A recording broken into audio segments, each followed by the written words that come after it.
श्री कृष्ण गोविंद हरे मुरारी, हे नाथ नारायण वासुदेवा। अथ एकविंशो अध्याय। भरतवंश का वर्णन। राजा रंतिदेव की कथा। श्री सुखदेव जी कहते हैं, परीक्षित, बिथत अथवा भरद्वाज का पुत्र था मन्यु। मन्यु के 5 पुत्र हुए, बृहच्छत्र, जय, महावीर, नर और गर्ग। नर पुत्र का पुत्र था संकृति। संकृति के 2 पुत्र हुए, गुरु और रंतिदेव। परीक्षित, रंतिदेव का निर्मल यश इस लोक और परलोक में सब जगह गाया जाता है। रंतिदेव आकाश के समान बिना उद्योग के ही दैवश प्राप्त वस्तु का उपभोग करते और दिनों दिन उनकी पूंजी घटती जाती। जो कुछ मिल जाता उसे भी वे दे डालते और स्वयं भूखे रहते। वे संग्रह, परिग्रह, ममता से रहित तथा बड़े धैर्यशाली थे और अपने कुटुंब के साथ दुख भोग रहे थे। एक बार तो लगातार 48 दिन ऐसे बीत गए कि उन्हें पानी तक पीने को न मिला। 49वें दिन प्रातःकाल ही उन्हें कुछ घी, खीर और हलवा और जल मिला। उनका परिवार बड़े संकट में था। भूख और प्यास के मारे वे लोग कांप रहे थे। परंतु ज्यों ही उन लोगों ने भोजन करना चाहा, त्यों ही एक ब्राह्मण अतिथि के रूप में आ गया। रंतिदेव ने सब में श्री भगवान का ही दर्शन करते थे, अतः उन्होंने बड़ी श्रद्धा से आदरपूर्वक उसी अन्न में से ब्राह्मण को भोजन कराया। ब्राह्मण देवता भोजन करके चली गए। परीक्षित, अब बचे हुए अन्न को रंतिदेव ने आपस में बांट लिया और भोजन करना चाहा। उसी समय एक दूसरा शूद्र अतिथि आ गया। रंतिदेव ने भगवान का स्मरण करते हुए उस बचे हुए अन्न में से भी कुछ भाग शूद्र के रूप में अतिथि को खिला दिया। जब शूद्र खा पीकर चला गया, तब कुत्तों को लिया हुआ एक और अतिथि आया। उसने कहा, राजन, मैं और मेरे ये कुत्ते बहुत भूखे हैं, हमें कुछ खाने को दीजिए। रंतिदेव ने अत्यंत आदर भाव से जो कुछ बच रहा था सबका सब उसे दे दिया और भगवानमय होकर उन्होंने कुत्तों और कुत्तों के स्वामी के रूप में आए हुए उन भगवान को नमस्कार किया। अब केवल जल ही बच रहा था, वह भी केवल एक मनुष्य के पीने भर का था। वे उसे आपस में बांटकर पीना ही चाहते थे कि एक चांडाल आ पहुंचा और उसने कहा, मैं अत्यंत नीच हूँ, मुझे जल पिला दीजिए।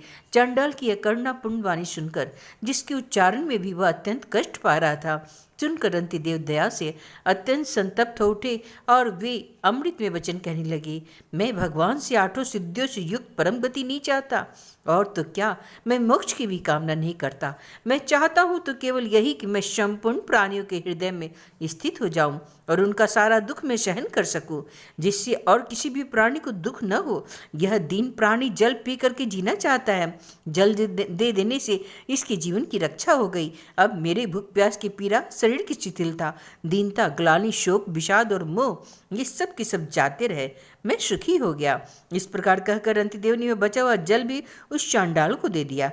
यद्यपि जल के बिना वे स्वयं मर रहे थे, फिर भी स्वभाव से ही उनका हृदय इतना करुणापूर्ण था कि वे अपने को रोक न सके। उनके धैर्य की भी कोई सीमा है? परीक्षित, ये अतिथि वास्तव में भगवान की रची हुई माया के ही विभिन्न रूप थे।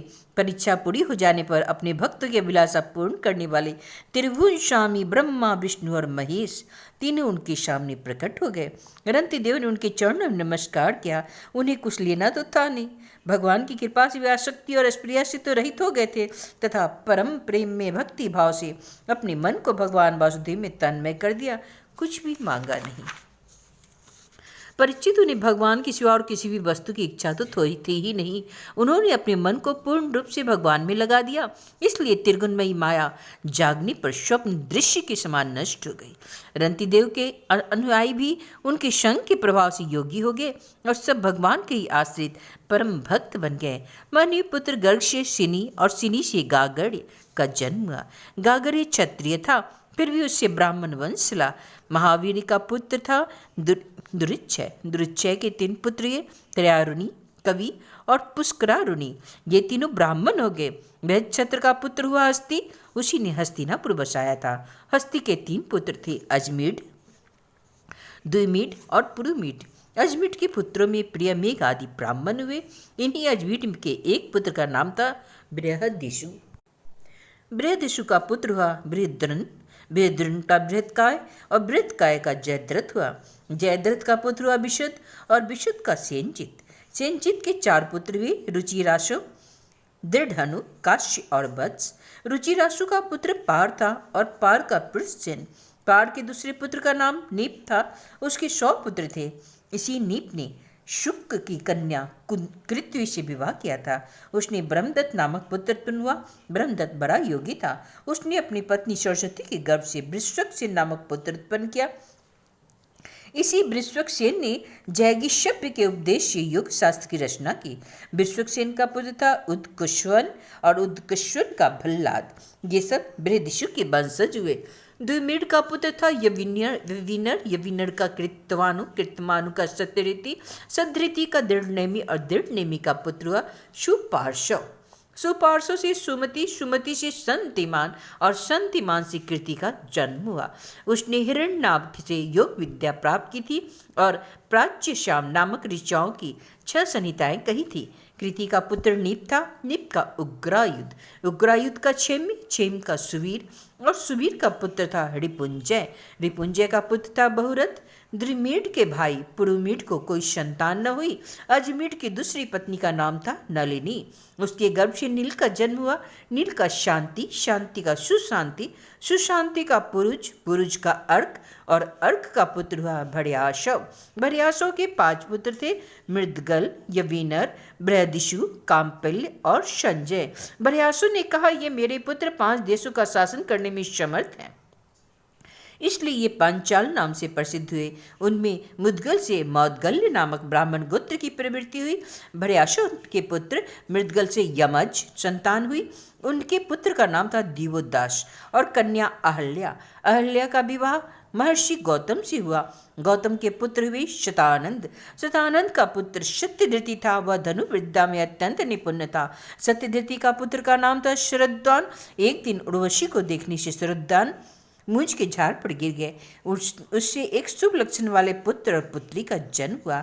महाराज संतनु को उस पर दृष्टि पड़ गई, क्योंकि वे उधर शिकार खेलने के लिए गए हुए थे। उन्होंने दयावश दोनों को उठा लिया। उनमें जो पुत्र था उसका नाम कृपाचार्य हुआ और जो कन्या थी उनका नाम था कृपी। यही कृपी द्रोणाचार्य की पत्नी हुई। इति श्रीमद्भागवते महापुराणे परमहंस्या संहितायां नवम स्कन्धे 21 अध्याय। श्री कृष्ण गोविंद हरे मुरारी, हे नाथ नारायण वासुदेव। श्रीनाथ गोविंद सखा हमारे, एक नाथ गोविंद सखा हमारे, हे नाथ नारायण वासुदेव।